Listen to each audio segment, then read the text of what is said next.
So hi hello இன்னைக்குள்ள வீடியோவில் நம்ம எதை பற்றி பார்க்க போகிறோம்னா அகாடமிஸ் படிக்க புதுசாக கவர்மெண்ட் எக்ஸாம் படிக்கிற எல்லாருக்குமே இருக்கிற பெரிய டவுட்டே வந்து எந்த அகாடமியில் போய் படிக்கணும், எப்படி படிக்கணும். லாஸ்ட் வீடியோவில் நான் மெட்டீரியல்ஸ் பற்றி சொல்லியிருப்பேன். நெக்ஸ்ட் வர டவுட்டே அகாடமி. ஸோ அகாடமிஸை வந்து இதில் வந்து டீகோட் பண்ண போகிறேன். எந்த அகாடமி பெஸ்ட், எந்த அகாடமியில் போய் படித்தா நான் கிளியர் பண்ண முடியும் அப்படின்னு பல டவுட்ஸ் இருக்கும். ஸோ இதில் வந்து ஃபஸ்ட்டு வந்து நல்லா புரிஞ்சுக்கோங்க.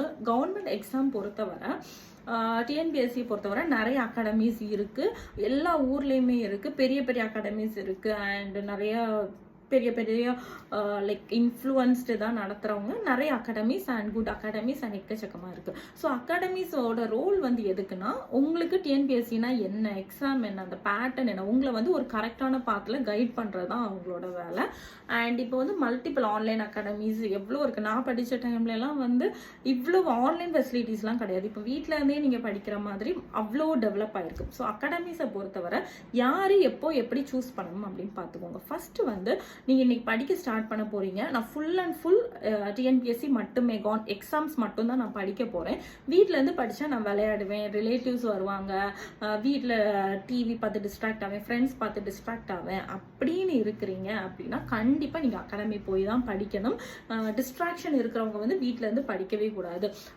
அகாடமிஸ் அதுலேயும் வந்து ரெண்டு விதமாக இருக்குது. சில பேர் வந்து தள்ளி போய் படிப்பாங்க. ஏன்னா ஒரு ஹாஸ்டலில் அதுக்குன்னு நீங்கள் சென்னையில் பார்த்தீங்கன்னா அண்ணா நகர் அண்ட் நிறைய இடத்துல வந்து ஹாஸ்டல்ஸ், இந்த எக்ஸாம் ப்ரிப்பேர் பண்றவங்க மட்டுமே ஹாஸ்டல்ல போய் இருந்து படிப்பாங்க. பட் அது வந்து பார்த்து பயப்படும், ஐயோ அங்க போய் ஹாஸ்டல்ல போய் படிச்சாதான் கிளியர் பண்ணும், அப்படி கிடையாது. சில பேருக்கு வந்து வீடு வந்து செட் ஆகாது, வீட்டுல இருந்தா ரொம்ப டிஸ்ட்ராக்ஷன் வரும், அங்க போனா ஃபுல்லா படிக்கிறவங்க இருப்பாங்க, ரொம்ப காம்படிட்டிவ் ஸ்பிரிட்டா இருக்கும், அதனால அங்க போய் படிப்பாங்க. அப்படி இருக்கிறவங்க ஸ்டே பண்ணி போய் படிக்கலாம். இல்ல எனக்கு வந்து ஹோம் சிக், நான் வீட்டை விட்டு தாண்டினாலே எனக்கு வந்து இதாயிரும் அப்படின்னு சொல்றவங்க, நான் வீட்டுல இருந்தாலும் நான் நல்லா படிப்பேன் அப்படிங்கிறவங்க வந்து உங்க நியர்பைல எது நல்ல அகாடமி, உங்க பக்கத்துல உங்களுக்கு போயிட்டு வர வசதியா, ரொம்ப டிராவல் பண்ணி எல்லாம் போகாம போயிட்டு வர வசதியா கண்டிப்பா இப்ப அகாடமிஸ் எல்லா இடத்துலயும் இருக்கு, அந்த மாதிரி ஒரு அகாடமி சூஸ் பண்ணா போதும். ஸோ அகாடமி சூஸ் பண்ணும்போது நீங்க வந்து உங்க கம்ஃபர்ட்னா பார்க்க போறீங்க. ஏன்னா அகாடமியோட ரோல் வந்து உங்களை படிக்க வைக்கிறது எதுவுமே கிடையாது, உங்களுக்கு கைடன்ஸ் கொடுப்பாங்க, இப்படி இப்படி படிக்கணும் அப்படின்னு. உங்களுக்கு பர்சனலா இன்ட்ரெஸ்ட் இருந்தா மட்டும்தான் நீங்க கிளியர் பண்ண முடியுமே தவிர்த்து அகாடமியோட ரோல் அதுல எதுவுமே இருக்காது. அங்க கொடுக்குற கொஸ்டின்ஸ் படிச்சாதான் வரும், அப்படி எதுவுமே கிடையாது. நீங்க எப்படி எஃபோர்ட் போட்டு படிக்கிறீங்களோ அது மட்டும் தான் உங்களுக்கு வந்து ஹெல்ப் பண்ண போகுது. அது ஒண்ணு. ரெண்டாவது வந்து பெரிய அகாடமிஸுங்கிறப்போ நான் வந்து ஃபர்ஸ்ட் இங்கேருந்து சென்னை போய் படித்தேன். ஏன்னா அந்த டைமில் வந்து இங்கே ரொம்ப ஃபெசிலிட்டிஸ் கிடையாது நான் இருக்கிற ஏரியாவில். அப்போ அங்கே போய் படித்தேன். அப்படி ஒரு மித்து இருந்து அங்கே போய் படித்தா தான் கிளியர் பண்ண முடியும் அப்படின்னா, அப்போ அங்கே போய் படித்தப்போ நான் ரொம்ப ஹோம் சிக், என்னால் வந்து ஃபுட் ஒத்துக்கலை, தண்ணி ஒத்துக்கலை, நான் முடியலை, எப்போடா அங்கேருந்து வருவேன்னு சொல்லி நான் வந்து ஃபர்ஸ்ட் ஒரு குரூப் 1 எக்ஸாமுக்கு ஜாயின் பண்ணிட்டு பேயெல்லாம் பண்ணிட்டு 1 மந்த்லேயே அங்கேருந்து வந்துட்டேன். அதுக்கப்புறம் என் மைண்டில் நான் அங்கேருந்து படிக்க, நான் வீட்டில் இருந்தே நல்லா சாப்பிட்டு படிப்பேன் அப்படிங்கிற மைண்ட் செட்ல வந்து அதுக்கப்புறம் நான் வீட்டில இருந்து படிச்சும் கிளியர் பண்ணியிருக்கிறேன். ஸோ இதுல இருந்து நீங்க நல்லா புரிஞ்சுக்கோங்க, அகாடமியோட ரோல் வந்து பெரிய அகாடமி அப்படியெல்லாம் கிடையாது. உங்களுக்கு எந்த அகாடமி கம்ஃபர்டபுளோ அதை நீங்க சூஸ் பண்ணுங்க. ரெண்டாவது கேட்டகரி ஒருத்தங்க இருப்பாங்க, எனக்கு அகாடமி போக முடியாது, சில பேர் ஹவுஸ் ஒய்ஃபா இருப்பாங்க, குழந்தைங்களை பார்க்கணும், குழந்தைங்களை விட்டுட்டு போய் படிக்கிறதுக்குள்ள ஆப்பர்ச்சுனிட்டிஸ் எதுவுமே இருக்காது, அந்த மாதிரி இருப்பீங்க. இன்னொருத்தவங்க ஒர்க்கிங் பீப்புள் இருப்பீங்க.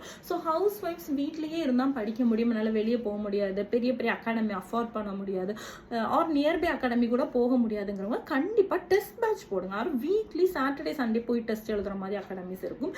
இல்ல எனக்கு வெளியவே போக முடியாதுன்னா ஆன்லைன்ல எக்கச்சக்கமான டெஸ்ட் பேட்சஸ் இருக்கு, ஆன்லைன் அகாடமிஸ் இருக்கு. அதுவும் அஃபோர்ட் பண்ண முடியாது, டெஸ்ட் பேட்ச்லாம் ரொம்ப அஃபோர்டபுளா இருக்கும். ஆனால் டெஸ்ட் பேட்ச் வந்து நல்லா ப்ராப்பரா சூஸ் பண்ணுங்க. நான் இதுதான் என்னால் சஜஸ்ட் பண்ண முடியாது, பட் நீங்களே அனலைஸ் பண்ணி ஒரு ப்ராப்பரா டெஸ்ட் பேட்ச் இது பண்ணிக்கோங்க. எதுக்கு நான் வந்து உங்களுக்கு வந்து டெஸ்ட் பேட்சும் அகாடமியும் இம்பார்ட்டன்ட்னா, நீங்க என்னதான் படிச்சாலும் நீங்க கரெக்டா படிக்கிறீங்களா தப்பா படிக்கிறீங்களான்னு உங்களுக்கு தெரியணும். ஸோ நீங்களே உங்களை டெஸ்ட் பண்ணா மட்டும்தான் உங்களால வந்து கிளியர் பண்ண முடியும். ஸோ அதுக்காக தான். ஸோ படிக்கிறதுக்கு போய் உங்களுக்கு அகாடமியில தான் போய் படிக்கணும்னு கிடையாது, பட் டெஸ்ட் பேட்ச் வந்து கண்டிப்பா அகாடமி போகாட்டாலும் டெஸ்ட் பேட்ச் போட்டுட்டு வீட்டில இருந்து நீங்க செல்ஃபா ப்ரிப்பேர் பண்ணாலே கண்டிப்பா கிளியர் பண்ணலாம். ஒர்க்கிங் பீப்புள் பொறுத்தவரை கண்டிப்பா நான் வந்து வேலைக்கு போறேன் ஆனால் எனக்கு கிளியர் பண்ணா நீங்க வந்து ஈவினிங்ஸ் படிக்கணும். And Saturday Sunday weekend patches எக்கச்சக்கமா இருக்கு, கண்டிப்பாக நீங்கள் அதை ஜாயின் பண்ணுங்கள், கண்டிப்பாக உங்களுக்கு யூஸ்ஃபுல்லாக இருக்கும். ஸோ அகாடமியை பொறுத்தவரை இதுதான் பெஸ்ட் அகாடமின்னு கிடையாது. இங்கே தான் பெஸ்ட் அகாடமின்னு ஒரு அகாடமி இருந்தால் எல்லாருமே அங்கே போய் படித்து கிளியர் பண்ணலாமாங்க, அப்படி கிடையாது. எங்கே நீங்கள் படித்தாலும் நீங்கள் போடுற எஃபோர்ட்டு தான். 50% மட்டும்தான் அவங்க ஹெல்ப் பண்ண முடியுமே தவிர்த்து மீதி 50% நீங்கள் தான் படிக்கணும். அண்ட் நான் பர்சனலாக ஃபஸ்ட்டு நான் வந்து குரூப் டிஎன்பிஎஸ்சின்னு என்னன்னே தெரியாதுன்னு ஒரு அகாடமி போனேன். அங்கே ஒரு ஓரியன்டேஷன் ப்ரோக்ராம் வச்சாங்க.